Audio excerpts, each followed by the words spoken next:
Hello everyone, स्वागत है आप सभी का नर्सिंग एजुकेशन के इस ई डिजिटल यूट्यूब प्लेटफॉर्म पे।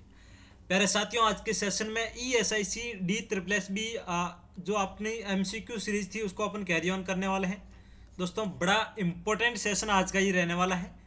वो हर एक इंपॉर्टेंट क्वेश्चंस आज के इस सेशन में अपन डिस्कस करने वाले हैं जो आपके एग्जाम के पॉइंट ऑफ व्यू से जो इंपॉर्टेंट रहने वाले हैं, जो कहीं ना कहीं बार बार रिपीटेडली आपको एग्जाम्स के अंदर पूछे जाते हैं, वही क्वेश्चंस अपन डिस्कस करने वाले हैं। तो सेशन बड़ा इंटरेस्टिंग होने वाला है, लास्ट तक जरूर देखें। और चैनल पे आप फर्स्ट बार विजिट कर रहे हो तो दोस्तों चैनल को सब्सक्राइब जरूर करें, ये आपकी रिस्पॉन्सिबिलिटी रहने वाली है। और सब्सक्राइब करने के बाद बेल घंटी के निशान को ऑल पे प्रेस कर ले ताकि आने वाले अपकमिंग हर एक वीडियोज़ के नोटिफिकेशन भी आपको टाइम टू टाइम मिलते रहेंगे। दोस्तों, मैक्सिमम दोस्तों के साथ में सेशन को शेयर जरूर करें सबसे पहले। उसके बाद में अपन सेशन को स्टार्ट करते हैं। आज के सेशन का फर्स्ट क्वेश्चन आपकी स्क्रीन पे आप देख सकते हो। In a 3 year child which of the following is the best complementary feed that can be given to the child. दोस्तों, इसमें पूछा गया है कि 3 year का चाइल्ड है जिसको कॉम्प्लीमेंट्री फीडिंग दी जा रही है, तो बेस्ट फीड कौन सी रहने वाली है। ऑप्शन की बात करें तो फर्स्ट ऑप्शन आपका रहने वाला है मस्टर्ड बनाना। उसके बाद में ऑप्शन नंबर सेकंड दाल राइस। उसके बाद में ऑप्शन थर्ड रहने वाला फ्रूट जूस। और ऑप्शन 4 की बात करें तो बॉइल्ड सॉफ्ट कैरोट। दोस्तों, क्या आंसर रहने वाला है आप सभी लोग कमेंट बॉक्स में ज़रूर बताएं और इस सेशन को मैक्सिमम दोस्तों के साथ में शेयर जरूर करें। अब दोस्तों, मेनली बात करें तो 3 year चाइल्ड का पूछा गया है। तो 3 year का टोडलर होता है। आप सभी को पता है कि 1 to 3 year का जो पीरियड होता है वो टोडलर कहलाता है। और उससे पहले आप सभी को पता है कि 0 से लेके 28 डेज का होता है वो न्यूबॉर्न या फिर न्यूनेट बोलते हैं उसको, नियोनेट। और उसके बाद में आप सभी को पता है कि 28 डेज से लेके 1 year तक का पीरियड होता है वो इन्फेंट कहलाता है, इन्फेंट। उसके बाद में टोडलर आता है, फिर प्री स्कूलर आता है, फिर स्कूलर आता है, उसके बाद में एडल्ट। ये सारी चीज़ें आपको सभी को पता है। बट बात करते हैं इस क्वेश्चन में कॉम्प्लीमेंट्री फीडिंग का पूछा गया है। तो 3 year के चाइल्ड को आप क्या देने वाले हो? दाल राइस आपका बेस्ट यहाँ पे आंसर जाने वाला है। ऑप्शन नंबर 2 आपका यहाँ पे राइट आंसर रहने वाला है। इस टाइप के क्वेश्चन आपको पीडियाट्रिक नर्सिंग से रिलेटेड एग्जाम्स के अंदर आपको देखने को जरूर मिलेंगे। अब नेक्स्ट क्वेश्चन की ओर मूव करते हैं दोस्तों। आज के सेशन का नेक्स्ट क्वेश्चन बहुत इंपॉर्टेंट शानदार क्वेश्चन है दोस्तों, ये भी पीडिया से रिलेटेड है। A child is on CPAP लगा हुआ है, पेशेंट के चाइल्ड है। उसके बाद में इज हीमोडाइनेमिकली स्टेबल। चाइल्ड है वो हीमोडाइनेमिकली क्या है, स्टेबल है। Which of the following is the best method to the feeding this child. दोस्तों, एक चाइल्ड है जिसको सी पैप चल रहा है, सी पैप लगा हुआ है और हीमोडाइनेमिकली क्या है, स्टेबल है। तो उस पेशेंट के लिए फीडिंग का सबसे बेस्ट मेथड कौन सा रहने वाला है? बड़ा शानदार क्वेश्चन है। तो ऑप्शन की बात करें तो ब्रेस्ट फीडिंग, यहाँ पे नजो गैस्ट्रिक फीडिंग की बात करें सेकंड ऑप्शन, थर्ड ऑप्शन रहने वाला है कफ फीडिंग। और ऑप्शन नंबर 4 की बात करें तो यहाँ पे आईवी फ्लूइड। अब दोस्तों, ये क्वेश्चन बड़ा कन्फ्यूजन वाला है। अब दोस्तों, अलग अलग लोग अलग अलग इसका आंसर बता रहे हैं। बहुत सारे कैंडिडेट फीडिंग ब्रेस्ट फीडिंग बता रहे हैं, बहुत सारे यहाँ पे आईवी फीडिंग भी बता रहे हैं, नेजो गैस्ट्रिक फीडिंग भी बता रहे हैं। दोस्तों, बड़ा कंफ्यूजन वाला क्वेश्चन है, आप अपना आंसर जरूर बताएं दोस्तों। अकॉर्डिंग टू मी यहाँ पे रहने वाला है नेजो गैस्ट्रिक फीडिंग। आपका ऑप्शन नंबर 2 यहाँ पे राइट आंसर रहने वाला है। अब दोस्तों, इसमें क्या है, हीमोडाइनेमिकली स्टेबल है पेशेंट, इस कंडीशन में ये हो सकता है। बाकी आईवी फ्लूइड भी जा सकता है इसका आंसर, और ब्रेस्ट फीडिंग तो बिल्कुल भी नहीं जा सकता है। सी पैप यहाँ पे पेशेंट के लगा हुआ है, तो उस कंडीशन में यहाँ पे option number 2 according to me right जा रहा है। आप अपना रिव्यू जरूर दें दोस्तों, कंफ्यूजन वाला क्वेश्चन यहाँ पे रहने वाला है। ये दोस्तों प्रीलिम का क्वेश्चन है, 2024 का नॉर्थ स्टेट का प्रीलिम है, उसके यहाँ पे क्वेश्चन अपन डिस्कस कर रहे हैं। मेमोरी बेस्ड दोस्तों क्वेश्चन यहाँ पे रहने वाले। नेक्स्ट क्वेश्चन की ओर मूव करते हैं। क्वेश्चन नंबर 19 रहने वाला आज का यहाँ पे। In a 4.5 mm ET tube, what is the size of suction catheter is used? दोस्तों, ET ट्यूब की mm में साइज की बात करें तो 4.5 mm की एक mm की ET ट्यूब है, उसकी कैथेटर सक्शन कैथेटर की साइज कितनी यूज करेंगे। अब दोस्तों, बात करें ऑप्शन की तो आपकी 10 फ्रेंच यूज करेंगे, या फिर 12 फ्रेंच, या फिर 15 फ्रेंच, या फिर 18 फ्रेंच जो सक्शन कैथेटर साइज है वो यूज करने वाले हैं। क्या आंसर रहने वाला है? आप अपना रिव्यू जरूर दें दोस्तों। यहाँ पे इसकी राइट आंसर की बात करें तो आप सभी का कहीं ना कहीं अच्छा रिस्पॉन्स आ रहा है। Option A is the right answer. 10 French की आप सक्शन कैथेटर साइज यूज करेंगे। जब 4.5 mm क्या है ईटी ट्यूब है, तो 10 फ्रेंच की आपको सक्शन कैथेटर यूज करना है। क्लियर चीज है, बड़ा इंपॉर्टेंट क्वेश्चन है दोस्तों। इस टाइप के क्वेश्चन आपको डायरेक्टली कहीं ना कहीं देखने को जरूर मिलेंगे। नेक्स्ट क्वेश्चंस की ओर मूव करते हैं। WHO दोस्तों देख सकते हो डिक्लेयर्ड कोविड-19 पब्लिक हेल्थ इमरजेंसी। दोस्तों WHO ने पब्लिक हेल्थ इमरजेंसी कोविड-19 को कब डिक्लेयर किया गया था? ऑप्शन की बात करें तो यहाँ पे 13 जनवरी 2020 या फिर 30 जनवरी 2020 या फिर 31 जनवरी 2020 या फिर 20 जनवरी 2020। दोस्तों इसका क्या राइट आंसर रहने वाला है, आप सभी लोग अपना कमेंट बॉक्स में जरूर बताएं। अब दोस्तों बात करें यहाँ पे क्या पूछा गया है, according to WHO public health emergency कब यहाँ पे किया गया है। अकॉर्डिंग टू WHO की बात करें तो दोस्तों यहाँ पे आपका राइट आंसर जाने वाला है, यहाँ पे आप देख सकते हो 30 जनवरी 2020 को WHO के अकॉर्डिंग पब्लिक हेल्थ इमरजेंसी यहाँ पे डिक्लेयर किया गया था। तो ऑप्शन नंबर 2 आपका यहाँ पे राइट आंसर रहने वाला है। बिल्कुल क्लियर चीज है, ऑप्शन नंबर 2 यहाँ पे राइट आंसर रहने वाला है। नेक्स्ट क्वेश्चंस की ओर मूव करते हैं दोस्तों, बहुत शानदार क्वेश्चन है। आपका नेक्स्ट रहने वाला है normal interval of the QRS complex. दोस्तों यहाँ पे पूछा गया है कि QRS कॉम्प्लेक्स का आपका नॉर्मली जो इंटरवल है वो कितना रहने वाला है। अब दोस्तों बात करें ऑप्शन की 0.05 0.08 सेकेंड या फिर 0.12 सेकेंड या फिर 0.16 सेकेंड या फिर 0.4 सेकेंड। दोस्तों क्या आंसर रहने वाला है, आप सभी लोग कमेंट बॉक्स में जरूर बताएं। दोस्तों बात करें यहाँ पे QRS कॉम्प्लेक्स की नॉर्मल इंटरवल की तो यहाँ पे आपका 0.08 सेकेंड यहाँ पे राइट आंसर रहने वाला है। इतना दोस्तों नॉर्मली इंटरवल होता है QRS कॉम्प्लेक्स के बीच में। तो ऑप्शन 1 आपका यहाँ पे राइट आंसर रहने वाला है, ऑप्शन नंबर 1। नेक्स्ट क्वेश्चन आज के सेशन का रहने वाला है, बड़ा इंपॉर्टेंट है दोस्तों, फ्लो रेट से रिलेटेड यहाँ पे रहने वाला है। ड्रग कैलकुलेशन से यहाँ पे क्वेश्चंस काफी आए थे नॉर्सेट में। एक क्वेश्चन ये है कि flow rate of the drug is shown as 50 ml in 15 minute, the correct flow rate of this drug. दोस्तों यहाँ पे बताया गया है कि 50 ml ड्रग है, आप फ्लूइड देना है आपको और 15 मिनट में देना है। दो चीज़ें यहाँ पे बताई गई है, 15 मिनट में देना है तो फ्लो रेट यहाँ पे कितनी रहने वाली है पर आवर्स के हिसाब से। तो बात करें यहाँ पे दोस्तों देख सकते हो ऑप्शन की बात करें तो 150 ml पर आवर्स और 50 ml पर आवर, और यहाँ पे बात करें तो नेक्स्ट 200 ml पर आवर या फिर 100 ml पर आवर। तो दोस्तों यहाँ पे आप देख सकते हो डायरेक्ट यहाँ पे आंसर नहीं निकल सकता है इसका। 15 मिनट के अंदर आप 50 ml दे रहे हो तो पर आवर के हिसाब से करें तो 15 मिनट इंटू आवर्स के अंदर बात करें तो 4 करें तो 60 मिनट हो जाएगी, एक वर्ष हो गया। तो 60 मिनट में आप देख सकते हो 15 मिनट 50 दे रहे हैं तो 60 मिनट में कितना जाएगा, तो 50 इंटू 4 करेंगे तो आपका यहाँ पे आंसर आ जाएगा 200 ml। 200 ml यहाँ पे आपका राइट आंसर रहने वाला है। ऑप्शन नंबर 3 आपका यहाँ पे राइट आंसर रहने वाला है। 200 ml पर आवर आपको फ्लूइड है, फ्लोरेट है, फ्लूइड है वो आपको एडमिनिस्टर करना है। क्लियर चीज है, ऑप्शन नंबर 3 आपका यहाँ पे राइट आंसर रहने वाला है। नेक्स्ट क्वेश्चंस की ओर मूव करते हैं दोस्तों। आज के सेशन का नेक्स्ट क्वेश्चन बड़ा इंपॉर्टेंट है, बहुत शानदार क्वेश्चन है दोस्तों। क्वेश्चन में पूछा गया है, आप देख सकते हो यहाँ पे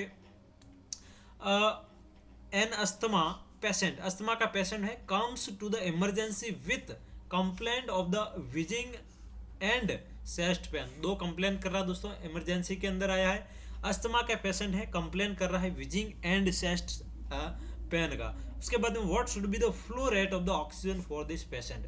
अब दोस्तों अस्थमा का पेशेंट है, उसको अपन इमरजेंसी में आया तो ऑक्सीजन की फ्लो रेट क्या रहने वाली है और पेशेंट को क्या सिम्टम देखने को मिल रहा है, विजिंग एंड आपको चेस्ट पेन देखने को मिल रहा है, विजिंग एंड चेस्ट पेन। तो आप कितनी ऑक्सीजन एडमिनिस्टर करोगे पेशेंट की, इमरजेंसी डिपार्टमेंट में पेशेंट आया है, अस्थमा का पेशेंट यहाँ पे रहने वाला है। ऑप्शन की बात करें तो फर्स्ट ऑप्शन 2 लीटर पर मिनट, 5 लीटर पर मिनट, 10 लीटर पर मिनट और 15 लीटर पर मिनट। दोस्तों यहाँ पे राइट आंसर की बात करें तो आपका ऑप्शन नंबर 1 यहाँ पे राइट आंसर रहने वाला है। 2 लीटर पर मिनट आपको ऑक्सीजन एडमिनिस्टर करनी है एक अस्थमा का पेशेंट जो इमरजेंसी डिपार्टमेंट के अंदर आया है, तो 2 लीटर पर मिनट ऑक्सीजन फ्लो रेट से आपको ऑक्सीजन एडमिनिस्टर करना होगा।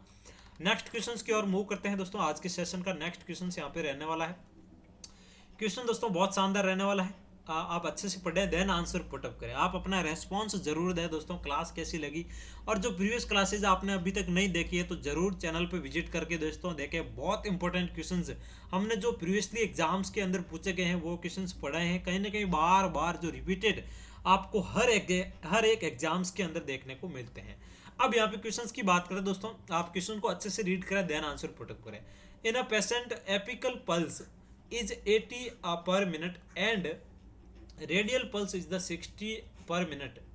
Identify pulse deficit. दोस्तों पल्स डेफिशिएट कितना रहने वाला है यहाँ पे पूछा गया है। तो आपकी कितनी दे रखी है पल्स, जो एपिकल पल्स 80 है, माइनस दोस्तों डेफिशिएट के लिए आपको माइनस करना होता है जो आपकी रेडियल पल्स होती है, तो 65 दे रखा है। तो आपका आंसर यहाँ पे निकल जाएगा 15 आपकी क्या निकल जाएगी, पल्स डेफिशिएट निकल जाएगी पर मिनट के हिसाब से।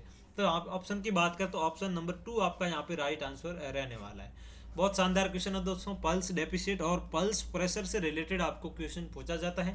पल्स प्रेशर में क्या होता है कि आप सभी को पता है कि जो सिस्टोलिक ब्लड प्रेशर होता है उसमें से आपको जो डायस्टोलिक ब्लड प्रेशर होता है उसको माइनस करना होता है। तो बात करें तो नॉर्मली आपका 120 सिस्टोलिक ब्लड प्रेशर होता है और 80 आपका होता है डायस्टोलिक ब्लड प्रेशर। तो आपका पल्स प्रेशर निकल के आ जाएगा 40 mm of Hg, 40 mm of Hg। तो इस हिसाब से आपको यदि पल्स डेफिशिएट या फिर यहाँ पे बात करें ब्लड प्रेशर के हिसाब से क्वेश्चन आता है तो आपको वहाँ पे करना होगा। क्लियर चीज़ है, पल्स डेफिशिएट और पल्स प्रेशर से रिलेटेड क्वेश्चंस आते हैं तो इस टाइप से आपको क्वेश्चंस करने होंगे। नेक्स्ट क्वेश्चंस की ओर मूव करते हैं। क्वेश्चन नंबर 27 आज का ये रहने वाला है new born Apgar score 1 minute is the 7। दोस्तों अपगार स्कोर न्यूबॉर्न के अंदर लिया जा रहा है और इसमें 1 मिनट के अंदर 7 स्कोर देखने को मिल रहा है। अब बात करें तो nurse found that baby mouth corner is the stand with secretion of the meconium. What is the next best step, क्या रहने वाला है।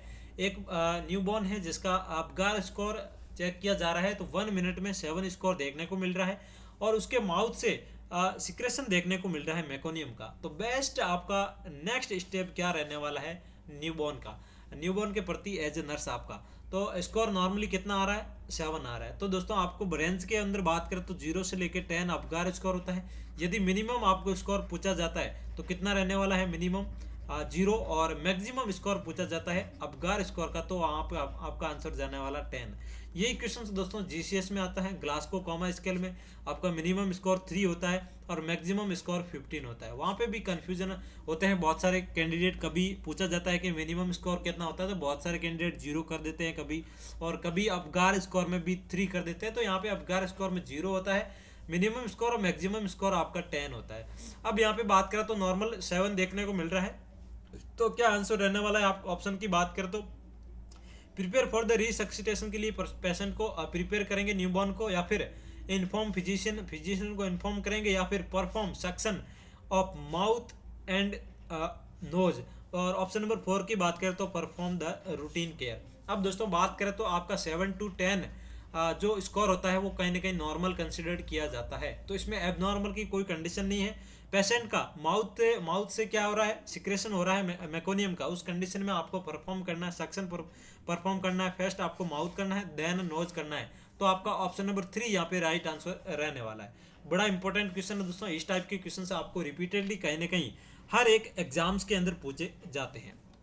तो बहुत शानदार क्वेश्चन है दोस्तों। ऐसे ही क्वेश्चंस हम डेली आपको करवा रहे हैं तो आपकी रेस्पॉन्सिबिलिटी रहेगी कि आप अपना रेस्पॉन्स अच्छे से दें और क्लास को मैक्सिमम दोस्तों के साथ में शेयर जरूर करें।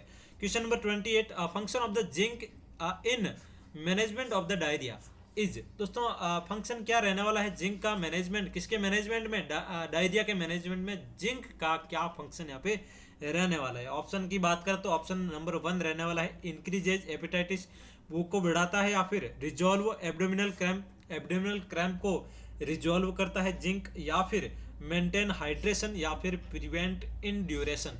अब दोस्तों बात करें यहाँ पे जिंक का मेन काम क्या होता है कि डायरिया के अंदर इसलिए देते हैं कि पेशेंट का जो हाइड्रेशन लेवल होता है वो मेंटेन हो जाए। तो हाइड्रेशन को मेंटेन करने के लिए पेशेंट को जिंक दिया जाता है डायरिया के अंदर। क्लियर चीज है। तो यहाँ पे ऑप्शन नंबर आपका 3 यहाँ पे राइट आंसर रहने वाला है दोस्तों। इस टाइप के यदि आपको क्वेश्चन पूछे जाते हैं तो डायरेक्टली इसका आंसर रहने वाला है कि आपका हाइड्रेशन लेवल को मेंटेन कर रहा है पेशेंट। क्या हो रहा है डायरिया के अंदर, किसकी कंडीशन देखने को मिल रही है, पेशेंट वो डिहाइड्रेशन हो रहा है, तो उसका हाइड्रेशन लेवल को मेंटेन करने के लिए जिंक दिया जाता है। तो जिंक का मेन फंक्शन मैनेजमेंट होता है कि पेशेंट का हाइड्रेशन लेवल है उसको मेंटेन करना। तो ऑप्शन नंबर 3 आपका यहाँ पे राइट आंसर रहने वाला। नेक्स्ट क्वेश्चन की ओर मूव करते हैं दोस्तों। क्वेश्चन नंबर आज का नेक्स्ट रहने वाला है, यहाँ पे आप देख सकते हो क्वेश्चन नंबर 29 रहने वाला है। बहुत शानदार दोस्तों क्वेश्चन है, क्वेश्चन को अच्छे से रीड करें देन आंसर पुटअप करें। दोस्तों बड़ा इंपॉर्टेंट क्वेश्चन है दोस्तों। ये क्या है क्वेश्चन आपका यहाँ रहने वाला है, डिहाइड्रेशन से रिलेटेड, माल न्यूट्रिशन से रिलेटेड आपको क्वेश्चन कहीं ना कहीं हर एक एग्जाम्स के अंदर देखने को मिलते हैं। डिहाइड्रेशन एंड माल न्यूट्रिशन, ये दो ऐसे टॉपिक हैं जो बार बार रिपीटेडली आपको देखने को मिलते हैं। तो इससे रिलेटेड जो भी टॉपिक हैं आप अच्छे से क्लियर कर लें, जहाँ से भी पढ़ रहे हैं, आपके पास में नोट्स हो या फिर नहीं हो, या फिर हम जो भी आने वाले अपकमिंग क्लासेज हैं उनके अंदर आपको ये सारे टॉपिक्स क्लियर करवा देंगे।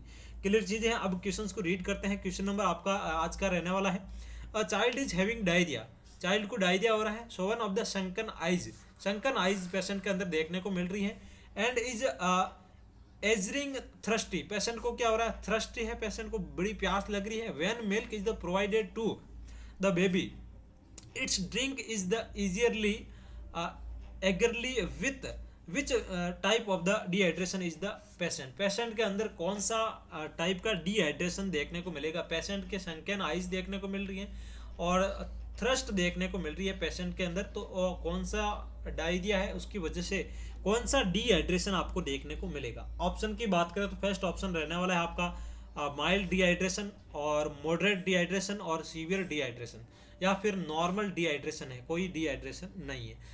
अब दोस्तों बात करें तो पेशेंट के अंदर शंकन आइज देखने को मिलती है, तो वो आपका सीधा आंसर वहाँ पे जाने वाला है मॉडरेट डिहाइड्रेशन। ऑप्शन नंबर 2 आपका यहाँ पे राइट आंसर रहने वाला है।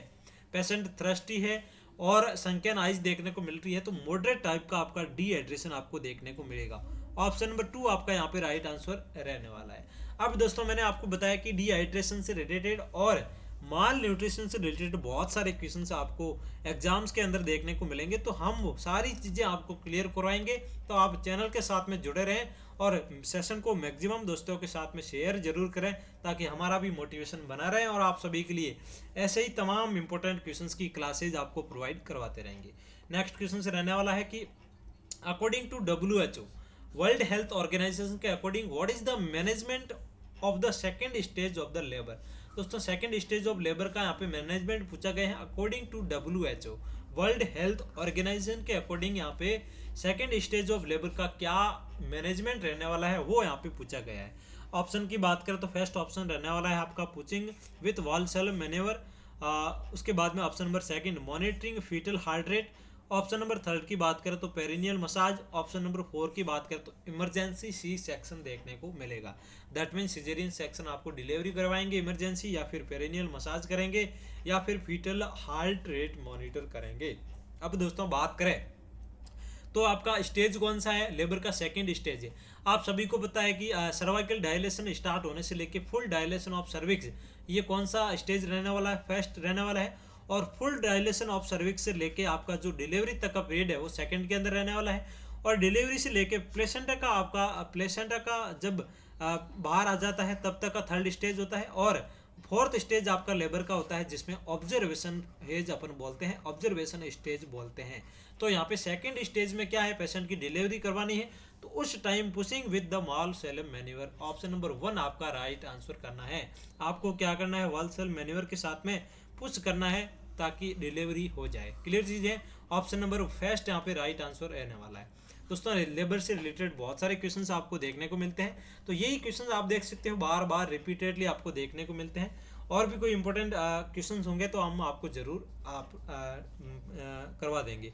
अब नेक्स्ट वन क्वेश्चंस की ओर मूव करते हैं। क्वेश्चन नंबर आज नेक्स्ट रहने वाला है, a patient is the having hyper ventilation, patient को क्या हो रहा है, हाइपर वेंटिलेशन हो रहा है, and CO2 level is below normal. आपका क्या हो रहा है, CO2 का नॉर्मल बिलो नॉर्मल यहाँ पे देखने को मिल रहा है।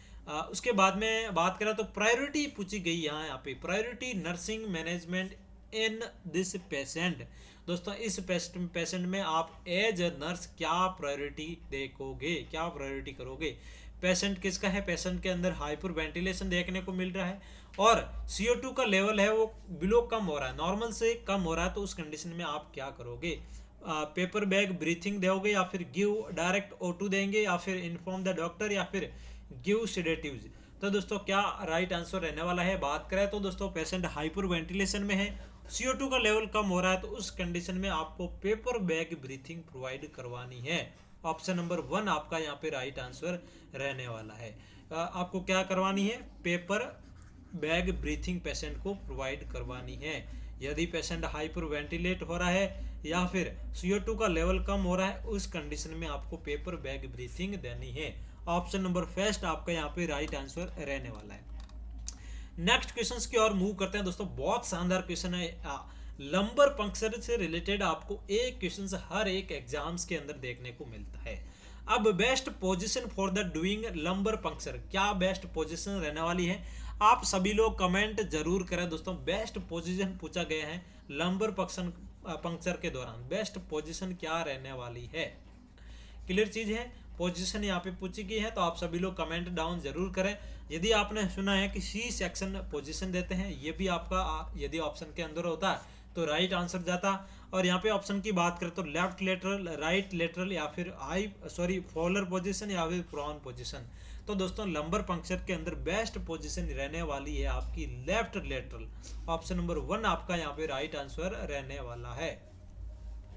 क्लियर चीजें हैं। अब नेक्स्ट जो लंबर पंक्चर से रिलेटेड आपकी पूरा थ्योरी पोर्शन है, प्रोसीजर पूरा, वो हम आपको डिस्कस करवाने वाले हैं। नर्सिंग एजुकेशन की टीम के द्वारा आपको क्लासेज मिल जाएगी, तो आप चैनल के साथ में बने रहें। बहुत सारे हमारे नर्सिंग एजुकेशन की और भी फैकल्टी हैं जो लगातार आप सभी के लिए मेहनत कर रही हैं और आपके लिए क्लासेज प्रोवाइड करवाएंगे बहुत सारे इंपॉर्टेंट टॉपिक से related.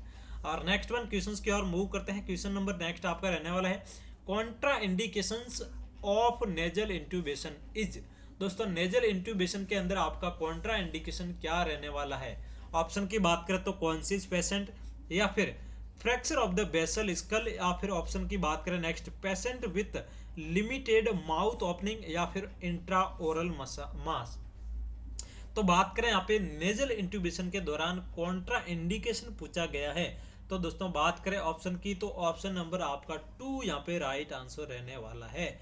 Fracture of the base of skull, यदि आपका फ्रैक्चर है बेस ऑफ स्कल में तो उस कंडीशन में आपको कॉन्ट्रा इंडिकेटेड रहने वाला है, आपको नेजल इंट्यूबेशन नहीं करना है। क्लियर चीज है, ये आपका कॉन्ट्रा इंडिकेशन रहने वाला है, एब्सोल्यूट कॉन्ट्रा इंडिकेशन है जब फ्रैक्चर है बेसल स्कल का उस कंडीशन में।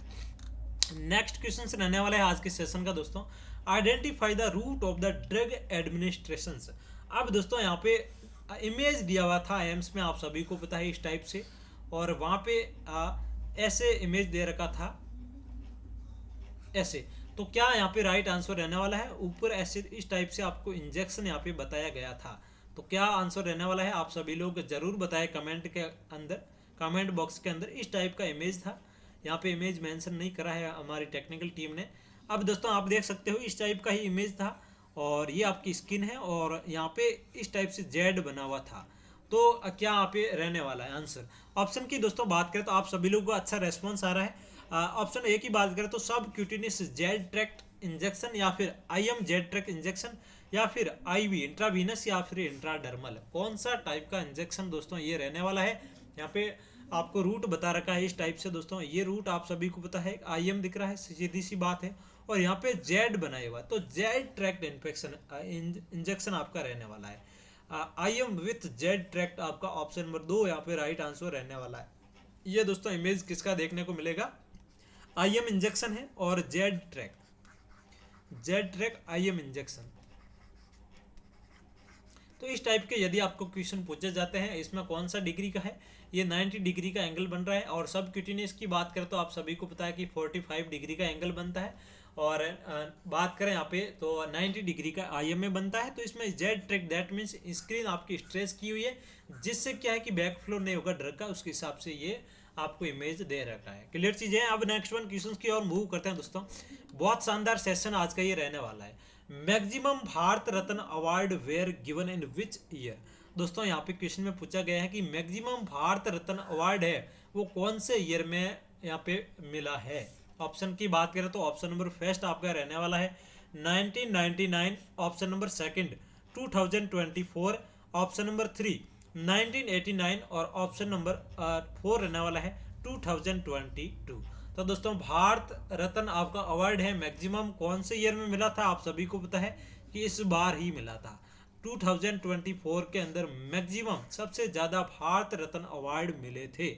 ऑप्शन नंबर 2 आपका यहाँ पे राइट आंसर रहने वाला है, बाकी सब ऑप्शन खोटे यहाँ पे रहने वाले हैं। 2024 के अंदर सबसे ज़्यादा भारत रत्न अवार्ड मिले थे।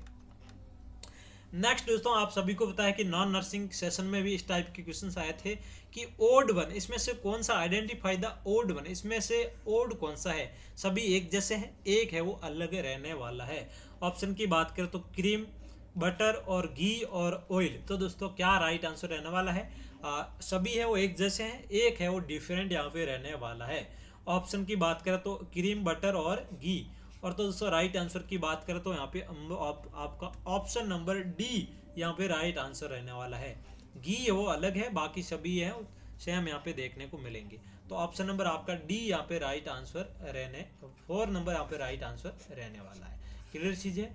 अब नेक्स्ट वन क्वेश्चन की ओर मूव करते हैं दोस्तों। आज के सेशन का नेक्स्ट क्वेश्चन रहने वाला है, ये भी दोस्तों क्वेश्चन बड़ा कन्फ्यूजन वाला है, बहुत सारे कैंडिडेट इस क्वेश्चन में कन्फ्यूज रहते हैं।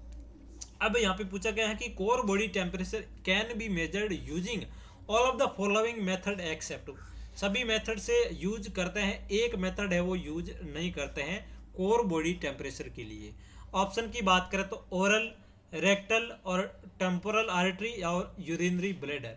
अब दोस्तों अकॉर्डिंग टू मी मैं बताऊं तो आपको बहुत सारे कैंडिडेट इसमें अलग अलग आंसर, बहुत सारे टीचर है वो अलग अलग आंसर आपको बता रहे हैं। बहुत सारे बता रहे हैं कि यूरिनरी ब्लैडर है और बहुत सारे बता रहे हैं कि ओरल है। तो अकॉर्डिंग टू मेरी मैं बात करूं तो यहाँ पे आपका ओरल यहाँ पे राइट आंसर जाने वाला है। यूरिनरी ब्लैडर, टेम्पोरल और रेक्टल, इन सभी से आप ले सकते हो कोर बॉडी टेम्परेचर। ओरल से आपका जो कोर बॉडी टेम्परेचर है वो आपको नहीं मेजर कर सकते हैं। तो एक्सेप्ट का क्वेश्चन था, अकॉर्डिंग टू मी आपका ओरल जा सकता है। अब बहुत सारे कैंडिडेट आपको यूरिनरी ब्लैडर भी बता रहे हैं, तो उनके हिसाब से आप देख सकते हो आपको क्या लग रहा है। आप अपना कमेंट बॉक्स के अंदर रिव्यू जरूर दें। ये दोस्तों क्वेश्चन बड़ा कन्फ्यूजन वाला क्वेश्चन रहने वाला है। तो इस टाइप के क्वेश्चन भी आते हैं जो कहीं ना कहीं मल्टीपल आंसर आपको लगते हैं, बट एम्स मानता है जो भी एग्जाम्स के अंदर मानते हैं वही आंसर वहाँ पे माना जाता है, सर्वोपरि रहता है। नेक्स्ट क्वेश्चन की ओर मूव करते हैं दोस्तों। क्वेश्चन नंबर आपका 40 रहने वाला है आज के सेशन का। इन अ 35 year old female, 35 year old female, उसके बाद में पूछा गया है कि यूएसजी सो द 2 mm मास। दोस्तों 2 mm का मास आपको देखने को मिल रहा है और क्या है, यूएसजी कर रही है पेशेंट उस टाइम में, ठीक है। And CA-125 is reactive, what is the diagnosis of the patient. दोस्तों CA-125 किसके लिए करते हैं आप सभी को पता है, तो यहाँ पे ओवेरियन कैंसर के लिए किया जाता है, ओवेरियन कैंसर के लिए। तो यहाँ पे राइट आंसर की बात करें तो ओवेरियन कैंसर आएगा, या फिर सर्वाइकल कैंसर, या फिर मुकोजल कैंसर, या फिर यूटेराइन कैंसर। तो दोस्तों राइट आंसर की यहाँ पे बात करें तो ऑप्शन नंबर आपका first ovarian cancer right answer रहने वाला है। ऑप्शन नंबर 1 यहाँ पे राइट आंसर रहने वाला है। 2 mm का मास देखने को मिल रहा है यूएसजी के थ्रू, 35 ईयर की ओल्ड फीमेल है और CA-125 रीएक्टिव देखने को मिल रहा है, तो उसमें ओवेरियन कैंसर का डायग्नोसिस किया जाएगा। ऑप्शन नंबर 1 आपका यहाँ पे राइट आंसर रहने वाला है। दोस्तों ये बहुत सारे क्वेश्चंस मैंने आपको डिस्कस करवा दिए थे, और अब आप सभी को पता है कि ESIC का एग्जाम्स कहीं ना कहीं जुलाई के अंदर लगने वाला है, और आप सभी को पता है कि 3,10,000 के पार आप सभी के फॉर्म में वो फेल हुए थे। तो कहीं ना कहीं कंपटीशन इस बार बहुत है, हाई कंपटीशन आपको देखने को मिलेगा। तो हाई कंपटीशन को ध्यान में रखते हुए आप सभी के लिए हमारी नर्सिंग एजुकेशन की टीम लगातार आप सभी के लिए प्रयास करती जा रही है, और भी अदर फैकल्टीज के द्वारा लगातार आपको क्लासेज मिलेगी। हम वादा करते हैं कि आपको ESIC से पहले पूरा सिलेबस हमारी नर्सिंग एजुकेशन की टीम आपको विद MCQ पूरा कंप्लीट करवाएगी। तो आप सेशन को मैक्सिमम दोस्तों के साथ में शेयर करते रहे। वीडियो पसंद आए तो दोस्तों लाइक जरूर करें, चैनल को सब्सक्राइब करें, और टेलीग्राम चैनल आपने अभी तक ज्वाइन नहीं किया है तो लिंक आपको डिस्क्रिप्शन में प्रोवाइड करवा रखा है, वहां से जाके डायरेक्ट आप टेलीग्राम ज्वाइन कर सकते हो, या फिर लिंक काम न करे उस कंडीशन में डायरेक्ट जाएं, सर्च करें नर्सिंग एजुकेशन, तो आपको यहाँ पे टेलीग्राम मिल जाएगा, जिसपे 8,000 प्लस कैंडिडेट, 8.1 के कैंडिडेट ऑलरेडी जुड़े हुए हैं। आप भी वहाँ पे जुड़ सकते हैं, और हर एक भर्ती की PDF हो, या फिर नोट्स हो, या फिर कोई भी क्वेश्चन से रिलेटेड PDF हो, तो हम टेलीग्राम पे सबसे पहले प्रोवाइड करवाते हैं। आई होप आज का ये सेशन बड़ा इंटरेस्टिंग रहा होगा आप सभी के लिए। मिलते हैं नेक्स्ट और इन्फॉर्मेटिव धमाकेदार सेशन के साथ में, तब तक आप सब लोग स्वस्थ रहें, मस्त रहें। और जाने से पहले आप सभी के लिए हमेशा की तरह एक पॉजिटिव थॉट कि ईश्वर का दिया हुआ कभी हेल्प नहीं होता, ईश्वर का दिया हुआ कभी हेल्प नहीं होता, जो टूट जाए वो संकल्प नहीं होता। और हार को लक्ष्य से दूरी रखना, क्योंकि जीत का कोई विकल्प नहीं होता और हम पैदा हुए हैं जीतने के लिए। संकल्प सिर्फ एक है, जब तक तोड़ेंगे नहीं तब तक छोड़ेंगे नहीं। मिलते हैं नेक्स्ट क्लास में, तब तक आप सब लोग स्वस्थ रहें, मस्त रहें, always keep smiling. Thank you so much.